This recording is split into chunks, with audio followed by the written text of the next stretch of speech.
صحابی کہتے ہیں حضرت انس کہ ہم نبی علیہ الصلوۃ والسلام کی مجلس میں بیٹھے ہوتے تھے تو روب ہوتا تھا، ہم سوال کرنے کی ہمت نہیں کرتے تھے، انتظار میں رہتے تھے کہ کوئی عرابی بندہ، کوئی پینڈو دیہاتی بندہ دور سے آئے اور آگے سوال کرے، ہمیں علم مل جائے۔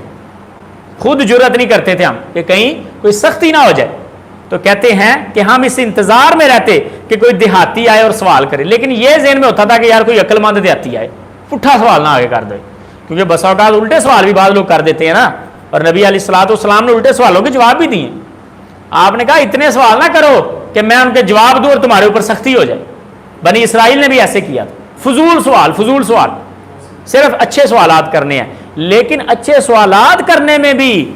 صحابہ جھجک محسوس کیا کرتے تھے۔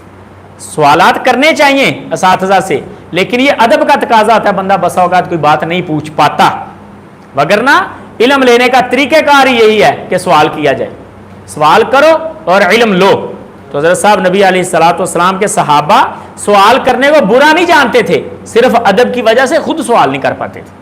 اور ان کی خواہش ہوتی تھی کہ کوئی دیہاتی بندہ آئے لیکن عقل مند ہو اور آ کے نبی علیہ الصلوۃ والسلام سے سوال کرے تاکہ ہمیں بھی علم مل جائے۔ وہ کہتے ہیں ایک دن ہم بیٹھے، اذ اتاہ اعرابی، ایک بندہ آ گیا، ایک عرابی آ گیا، فجسا بین یدی النبی، آگے نبی علیہ الصلوۃ والسلام کے سامنے بیٹھ گیا، بالکل سامنے، اور آگے اس نے آپ کی رانوں پر ہاتھ رکھ لیے، بے تکلف ہو کے بیٹھ گیا،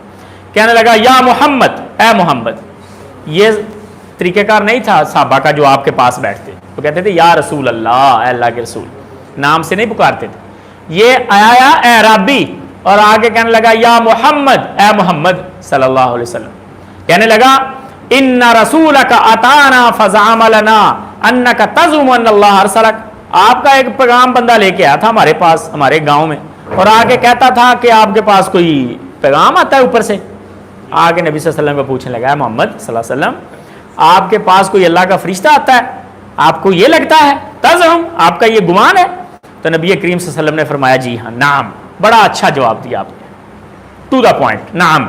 کہنے لگا فبالذی رفع السماء وبسط الارض ونصب الجبال، اس ذات کی قسم جس نے آسمان کو بلند کیا ہے، زمین کو بچھایا ہے، ونصب الجبال، اور پہاڑوں کی میکھیں لگائی ہیں۔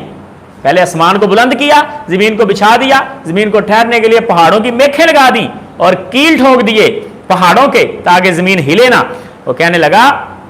کہ اس ذات کی قسم، یعنی اللہ کی قسم، اللہ ارسلک، کیا اللہ نے آپ کو مبعوث کیا ہے؟ قسم دے کے پوچھنے گا، آپ کو اللہ کی قسم ہے، جھوٹ نہیں بولنا۔ تو نبی کریم صلی اللہ علیہ وسلم نے فرمایا نعم، جی ہاں، اللہ نے مجھے مبعوث کیا، مختصر جواب، ٹو دا پوائنٹ۔ کہنے لگا فَإِنَّ رَسُولَكَ زَعَمَ لَنَا أَنَّكَ تَزْعُمُ أَنَّ عَلَيْنَا 5 صلوات فِي الْيَوْمِ وَاللَّيْلَةِ، آپ کا جو ایلچی تھا، آپ کا جو پیغام لے کے آنے والا بندہ تھا، وہ تو ایک اور بات بھی کہہ رہا تھا کہ آپ کو لگتا ہے کہ 5 نمازیں بھی پڑھنی ہیں۔ تو نبی کریم صلی اللہ علیہ وسلم نے فرمایا صادق، اس نے سچ کہا ہے۔ کہتا آپ کا پیغام لینے والا بندہ ایک اور بھی بات کہہ رہا تھا کہ 30 روزے بھی رکھنے ہیں۔ نبی کریم صلی اللہ علیہ وسلم نے فرمایا صادق، اس نے سچ بولا ہے۔ کہنے لگا فبالذی ارسلک اللہ امرک بہذا، آپ کو اللہ کی قسم ہے،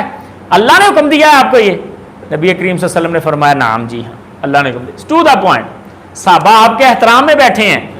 کہ نبی صلی اللہ علیہ وسلم کیا جواب دیتے ہیں، ہم خاموشی سے بیٹھ کے سن رہے ہیں، لیکن نبی علیہ الصلوۃ والسلام اس کے ہر قسم کے انداز کا بڑی خوبصورتی کے ساتھ جواب دے رہے ہیں۔ فرمایا جی ہاں۔ وہ کہنے لگا کہ آپ کا جو ایلچی آیا تھا، آپ کا جو ڈاکیا آیا تھا، وہ تو یہ بھی کہہ رہا تھا کہ حج بھی فرض ہے۔ تو نبی کریم صلی اللہ علیہ وسلم نے فرمایا جی ہاں۔ کہتا اللہ نے حکم دیا؟ آپ نے فرمایا جی ہاں۔ کہنے لگا والذی بعثک بالحق، اب نتیجہ سن لو اے نبی علیہ الصلوۃ والسلام، قسم ہے اس ذات کی جس نے آپ کو حق کے ساتھ مبعوث کیا۔ پہلے اس نے قسم اٹھائی زمین بنانے والے رب کی، زمین کی بات کہی، آسمان کی بات کہی، پہاڑوں کی بات کہی۔ اب اسے یقین ہو گیا کہ نبی علیہ الصلوۃ والسلام کو بھی اسی ذات نے مبعوث کیا جس نے زمین بنائی، آسمان بنایا اور پہاڑ بنائے۔ اور اس نے قسم اٹھانے میں یہ بات ذکر کی کہ قسم ہے اس ذات کی جس نے آپ کو حق کے ساتھ مبعوث کیا۔ اسے یقین ہو گیا۔ نبی علیہ الصلوۃ والسلام کے ہاں کہنے میں اتنا دم تھا حضرت صاحب، جب اللہ نے کسی کو، بعض وہ لوگ ہیں جن کو نبی کریم صلی اللہ علیہ وسلم کہہ رہے ہیں اللہ کے بندو لا الہ الا اللہ پڑھ لو تفلحون، کامیاب ہو جائے، تملک العرب والعجم، عرب و عجم کے مالک ہو گئے، لیکن ان کو سمجھ نہیں آ رہی۔ ایک یہ پینڈو بندہ ہے، وہ پڑھے لکھے ہیں اور جناب ابو الحکم سمجھدار بندہ، ٹھیک ہے، لیکن اس کو اس بات کی سمجھ نہیں آ رہی، یہ پینڈو بندہ ہے بیچارہ، لیکن اس کو اللہ نے سمجھ دے دی صرف آپ کے نام کہنے سے۔ اللہ جب کسی کو توفیق دیتا ہے اور جب اللہ کسی کو سمجھ دیتا ہے تب ہی سمجھ آتی، بڑے بڑے سمجھدار بیوقوف بن جاتے ہیں۔ آپ دیکھ لیں دنیا میں بل گیٹس، ٹھیک ہے، ایلن مسک اور کتنے ایسے لوگ ہیں جو دنیا میں بڑے سمجھدار ہیں، لیکن آخرت کے مقابلے میں اللہ نے ان کو سمجھ نہیں دی۔ اور ایک عام محلے کا بندہ، وہ جناب عام عیسائی ہمارے گاؤں کا، جو بیچارہ کسی سے مانگ کے سگریٹ پیتا ہے، کسی چودھری کے کام کرتا ہے، 40 سال کی عمر میں اللہ نے سمجھ دے دی اور وہ کلمہ پڑھ لیا، اس نے مسلمان ہو گیا، نہ اسکول گیا کبھی اور جناب کبھی اور معاملہ۔ اس کی والدہ نے کہا کہ عبد الغفور، غفور اس کا نام تھا، اس کا نام غفور تھا، اس نے کہا غفور کلمہ نہ پڑھنا، ماں چلی جائے گی تم سے۔ اس نے کلمہ پڑھ لیا لیکن چھپائے رکھا، جس دن اس کی ماں فوت ہوئی اس نے اسی دن مسجد میں آگے اعلان کر دیا میں مسلمان ہوتا، اور اپنا نام عبد الغفور رکھ لیا۔ یہ سچا ہمارے گاؤں کا واقعہ تھا، میں نے خود اسے نماز سکھائی الحمدللہ، ٹھیک ہے۔ تو یہ بات یاد رکھیں، جب اللہ کسی کو سمجھ دینا چاہے تو سیدھی سی بات کی اسے سمجھ آ جاتی، جب نہ سمجھ آئے اس کے سامنے آپ کتابیں رکھ دیں اور وہ جتنا مرضی پڑھا لکھا اور سمجھدار ہو نہ سمجھ آئے، کیونکہ اللہ رب العزت جسے چاہتا ہے اسے ہدایت دیتا ہے۔ یہ قرآن مجید میں اللہ نے بیان کر دیا کہ اللہ جسے چاہتا ہے ہدایت دیتا ہے اور جسے چاہتا ہے اسے ہدایت نہیں دیتا۔ تو نبی کریم صلی اللہ علیہ وسلم کا یہ بندہ صحابی کہنے لگا قسم ہے اس ذات کی جس نے آپ کو حق کے ساتھ مبعوث کیا، اللہ کے نبی، لا ادع منہن شیئا، جو آپ نے چیزیں بتائی ہیں ان میں سے کوئی چھوڑوں گا نہیں، ولا اجاوزہن، اور نفلی کوئی رکھوں گا نہیں، 5 نمازیں ہیں چھٹی نہیں پڑھوں گا،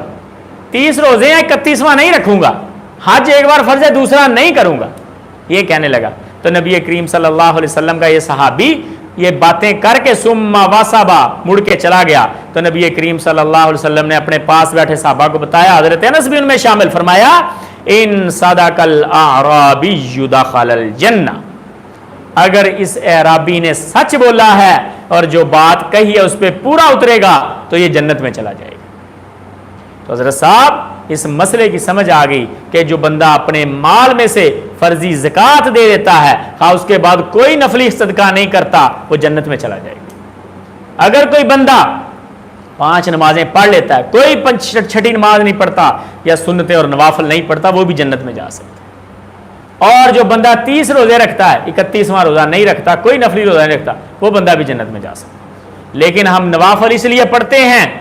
کہ نبی علیہ الصلوۃ والسلام نے پڑھے ہیں، آپ کی محبت میں سنتیں پڑھتے ہیں، اور دوسرا فائدہ یہ کہ حدیث شریف میں آیا کہ قیامت والے دن جس شخص کے فرض میں کوئی کمی ہوگی، کوئی روزہ ایسا ہو جو قبول نہ ہوا ہو، اللہ رب العزت ہمیں ایسی عبادات سے بچائے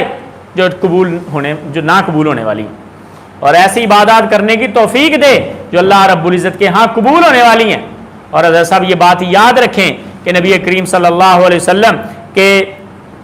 نوافل پر اور سنتوں پر ہم عمل اس لیے کرتے ہیں کہ قیامت والے دن جو کسی بندے کی فرضی عبادت میں کمی رہ جاتی، اگر کوئی فرضی نماز قبول نہیں ہوئی، فرضی روزہ قبول نہیں ہوا، تو اللہ رب العزت امت محمدیہ میں شامل ہونے کی وجہ سے، رضا بندی کی وجہ سے ہمیں یہ اعزاز دیں گے کہ فرشتوں میرے اس بندے کی فرضی نماز میں جو کمی آ رہی ہے اس کے نوافل کو اٹھا کے کمی پوری کر کے اس کو جنت میں دیں۔